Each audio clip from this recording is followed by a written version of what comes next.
Naalala mo dati, alam mo yun, yung magka-valid ID. Ay, oo. Ilang years ago.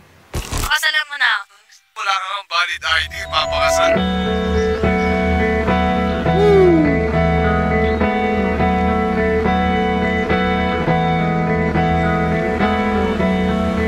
Konti ka lang. Tapos, wala nang piglasan to. In fairness, mga tropa, no, ang ganda ng naging naging transformation ng katawan nilang dalawa.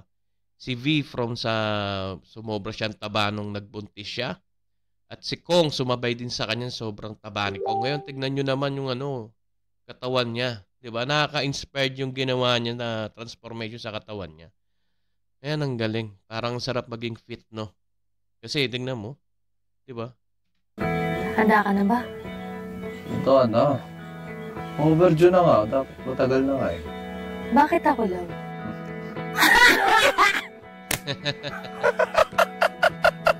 Hindi ko na may iwasan tumawa nito hanggang mamaya. Isa pa! Ang ganda-ganda ng bakit ako. Bakit lang? Bakit ako? Eh, ikaw yung una nag-chat eh. Joke lang. Marami sagot dyan, Bakit nga ako? Siyempre, maganda ka. Siguro, kung gusto mong lumabas yung tunay na sagot, kung bakit ikaw. Bakit? Ang magandang tanong, bakit tayo? Ganda ng sagot, no? O nga naman, no? Yung iba kasi, ang laging tanong sa isa't isa, yung matagal na couple na, bakit ako? 'Di ba? Yung sa dinami-daming tao, bakit ako? Pero bihira akong nakarinig ng ganito na bakit tayo. Sa dinami-dami din ng individual sa mundo, no? Bakit nga ba sila? 'Di ba? Kung ako tatanungin, kasi isa rin ako sa taga-subaybay nung dalawa na to eh. Noong unang napanood ko yan si Kong, halos di naman na talaga pinapansin ng mga tao yan kasi nga, di ka pa naman kasi gano'n ka-boom yung di ba? Ang social media before. Pero isa siya sa nagtiyaga. Isa siya sa nagtiyaga na talagang yung sinasabi niya na kapag talagang matyaga ka, kung ano yung goal mo, makukuha mo. And yun, 'di ba? Hina-harvest niya na yung pinagpaguran niya na yun. And ito ring si V. Cortez din. I remember natulfo pa yan kasi nga nagkaroon ng issue dun sa event na ginawa niya na hindi raw naging organized, parang nabudol daw sila. Pero tignan nyo naman, after nung ganun struggles nila, napakaganda ng buhay nila. Hindi naman perfect pero napakaganda. Napaganda yung buhay nila dahil sa mga ganung klaseng struggles. Yun yung sinasabi natin na hindi porket nagkakaroon ka ng struggle sa buhay, hanggang dun ka na lang. Di ba? So, just keep on going, keep on fighting, no? Hanggat ma-achieve mo yung dreams or yung goals mo sa buhay. Kasi at the end of the day, kayo din na mag-harvest nun at kayo din na makikinabang nun. Not only you, but the people around you. Yun, di ba? Galing talaga. Husay. Kaya idol ko tong dalawa na to. Ng oras sa haba ng panahon, kulang ang bukas. At ang ganda pa ng background, parang si Kevin Hermosades ba yung kumanta? Na binibilang. Diba? Parang cool na cool lang. Parang cool lang sila, no? Parang kayo mag-asawa tayo. Diba? Parang kung ano yung trip mo, trip ko, suportahan tayo. Diba? Ang sarap ng feeling na ganyan na sa lahat ng bagay, ka-vibes mo yung partner mo. Ayan, walang KG sa isa't isa. Diba? Magkaroon man kayo ng parang di pagkakaunawaan, pero hindi nakikita ng tao. Although sabihin natin na social media influencer sila or icon sila, pero hindi mo sila makikitaan ng problema, no? Isipin mo, bakit tayong dalawa? Tapos isipin mo lahat ng pinagdaanan natin throughout the years. Diba? Tama. Sagot, bakit tayo? Kasi perfect combination. Andun talaga, promise. O, diba? Perfect combination. Ilang buhay. Which is tama yung pagkakasabi niya na yun. Perfect combination silang dalawa. Kasi nga isipin mo, wala negative eh. Diba? Parehas silang positive sa buhay na, hindi, ganito. Ganito dapat ganito dapat ang buhay natin, ganyan. Na hindi po pwedeng laging ganito. Diba? Alam mo yung nag-aakma sila sa isang desisyon. At bago mabuo yung desisyon na yun, marami siguro time na nag-uusap silang dalawa, pero halos lahat na naging desisyon nila is naging maganda. Doon din sa mga taong nakapalibot sa kanila. Napakagaling. Ako pa rin ang makilala mo.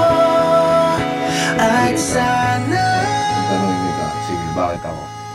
Pinaka gusto ko kasi, yung paano ka mag-isip, yung wisdom mo. Doon talaga ako na-love. Kasi bago tayo nagkita, Chat call lang lang tayo, magka-chat lang tayo. Yun talagang pinaka nagustuhan ko na balang araw, maituturo mo sa anak natin. At sino nga ba din nakakakilala kay Kong TV? The man of the million words nga. Para sa akin, ha? Kasi napakagaling na niya mag-isip, napakagaling niya magsalita, napakagaling niya mag-encourage ng tao, napakagaling niya magbigay ng payo sa isang tao. Alam mo, kahit minsan puro kalokohan yung vlog niya, may mga mapupulot kang may mapupulot kang salita na galing sa kanya na hanggang ngayon ginagamit ng mga ibang page kapag nag-a-upload sa FB. Napakagaling. Kasi makikita mo talaga yung mindset niya kung paano. Isipin nyo na lang yung timpayaman nila. 'Di ba? Halos lahat walang lumubog. May mga nawala, pero halos lahat sila still going up, 'di ba? Still growing, ganon. 'Di ba? Parang leader talaga ang datingan niya. Talagang kung tutuusin, napaka niya sa mga taong malapit sa kanya na hindi niya hayaan na siya lang ang aangat. Dapat lahat aangat, 'di ba? Yan ang mindset ng tao.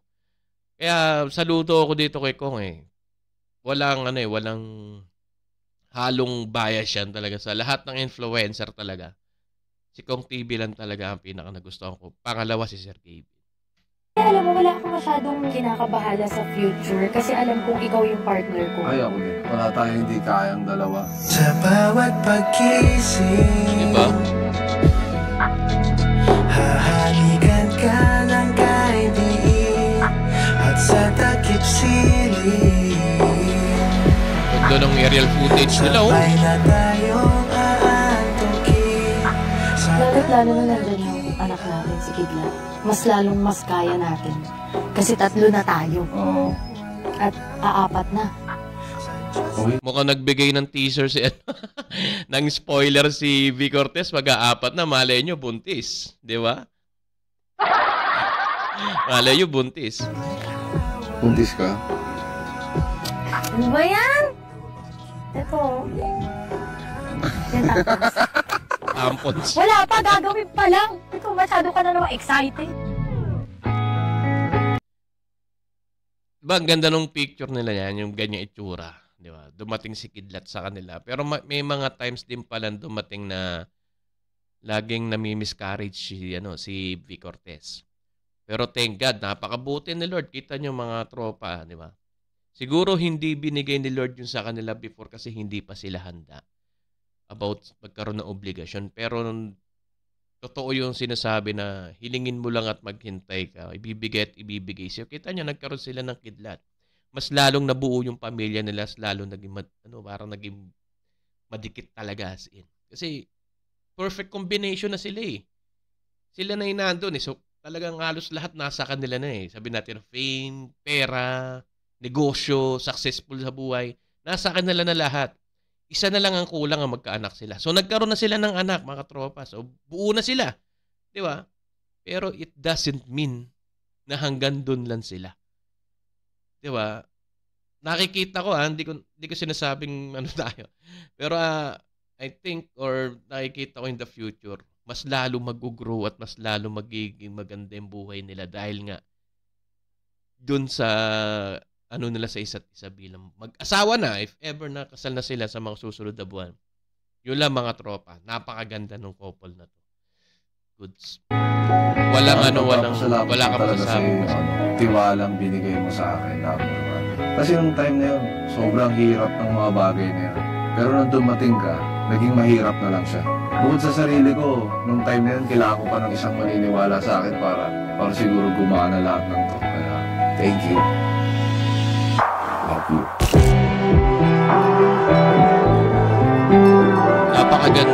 Napakaganda nung sinabi ni Kong TV. Nakalala mo yung mga unang chat ko sa ang na-post ko. Well, maya na yan. Ano sinabi ni Kong TV? Salamat sa tiwalang pinagkaloob mo sa akin. So, meaning, every decisions that Kong's made, di ba? Nakasuporta lang si Big Cortez. Sige lang, sige lang. Pag natumba ka tayo, hindi kita sisisihin sa desisyon mo kasi pinagkatiwalaan kita at alam ko magiging okay ka dyan. Alam mo yun, magiging okay ka, magiging maayos, magiging anuan lahat. Nasa likod mo ko. Whatever happens, maging failure man yan, successful, mas okay, pero nasa likod niya lang ako. Diba? Masarap sa feeling ng lalaki yung gano'n na bibigyan ka ng tiwala ng partner mo pagdating sa kahit anong desisyon.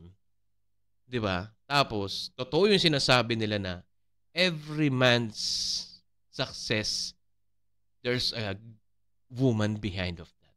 Tama ba yung sinabi ko? Pero tagalogin ko lang. Kada isang lalaki nagiging successful, merong isang babae na nasa likod niya. Which is pinatunayan nila to. Ayan na sila. Galing.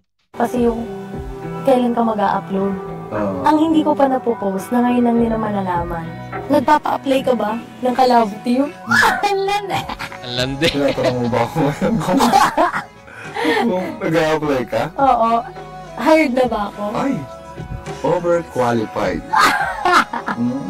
Overqualified pa. Tanggap na tanggap. Sa kabilang Sarap sa feeling yung ganyan, no? Diba? ako pa rin ang makilala mo. At sana Kenneth Hermosete siguro ang kumanta rin.